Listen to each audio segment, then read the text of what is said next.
बिहार सरकार इस वक्त अलर्ट मोड पे है और उन किसी भी गलती को करने से बच रही है। और देखिए, बिहार में शिक्षा विभाग को लेकर काफी चर्चाएं रहती हैं। जब भी किसी से बात होती है तो वो स्कूल में चल रहे अनियमितता को लेकर चर्चाएं जरूर करते हैं और इसी को लेकर शिक्षा विभाग भी है वो इस वक्त काफी एक्टिव नजर आ रही है और ये कहा जा रहा है कि कई शिक्षकों की नौकरी जा सकती है। अगर वो ये गलती करते हैं तो फिर उनकी नौकरी जो है वो खतरे में पड़ सकती है और वो अपनी नौकरी से हाथ धो सकते हैं।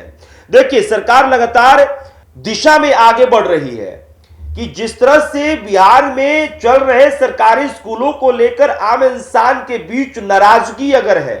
किसी भी तरह की नाराजगी है, तो उसको दूर किया जा सके और लगातार इस बात के लिए विभाग जो है वो काम करता हुआ नजर आ रहा है। शिक्षा विभाग की तरफ से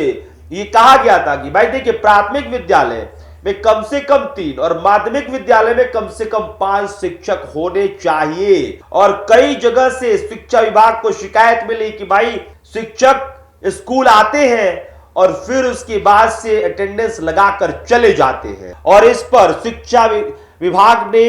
बड़ा एक्शन लिया है और कहा है कि भाई 30 सितंबर तक जो रिपोर्ट है वो सबमिट कीजिए और उस रिपोर्ट में जो उपस्थिति है उसको लेकर रिपोर्ट जो है वो शिक्षा विभाग ने मांगा है और सभी शिक्षा पदाधिकारियों को यह निर्देश दिया गया है। और यह बात इसलिए सामने निकल के आई, इसलिए यह आदेश निकल के आया क्योंकि कई जगह से ये शिकायतें मिली कि भाई शिक्षक आते हैं और फिर अटेंडेंस लगाते हैं और फिर वहां से चले जाते हैं। मध्याह्न भोजन को लेकर भी रिपोर्ट मांगी गई है और 30 सितंबर तक के तमाम रिपोर्ट जो है वो शिक्षा विभाग को सौंपना पड़ेगा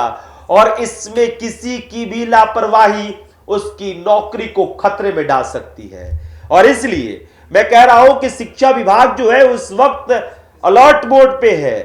कि चुनाव, देखिए चुनाव महज कुछ ही दिनों के बाद या फिर ये कह दे कि कुछ महीनों के बाद 1.5 से 2 महीने में चुनाव हो जाना है।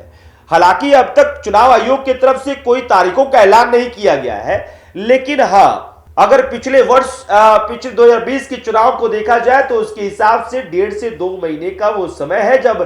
चुनाव संपन्न हो जाएगा। और इसलिए यह भी कहा जा रहा है कि चुनाव से पहले सरकार ऐसी कोई भी गलती नहीं चाहती है जिससे कि आम इंसान के बीच नाराज, और इसलिए कहा जा रहा है कि शिक्षा विभाग जो है वो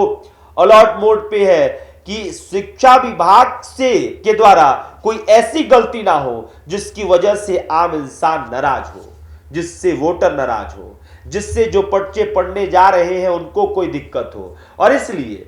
पहले भी कई बार चर्चाएं होती है कि भाई बिहार में सरकारी स्कूलों की स्थिति जो है वो चरमरा चुकी है, यानी कि उसकी स्थिति जो है वो बद से बदतर हो रही है और इन सब पे ध्यान देने के लिए तमाम चीजें की जा रही है, वो इंफ्रास्ट्रक्चर से रिलेटेड हो या फिर शिक्षकों की बहाली से रिलेटेड हो। आपने देखा कि कैसे लगातार शिक्षकों की बहाली हुई और अब भी शिक्षकों की बहाली की जो प्रक्रिया है वो अब भी जारी है।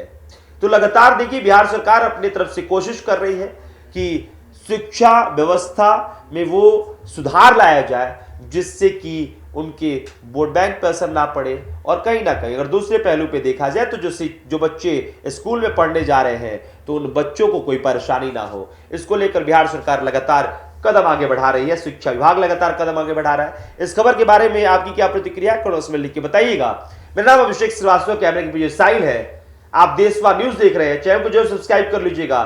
फेसबुक पेज पर देखकर पेज को फॉलो कर लीजिएगा। बहुत बहुत शुक्रिया।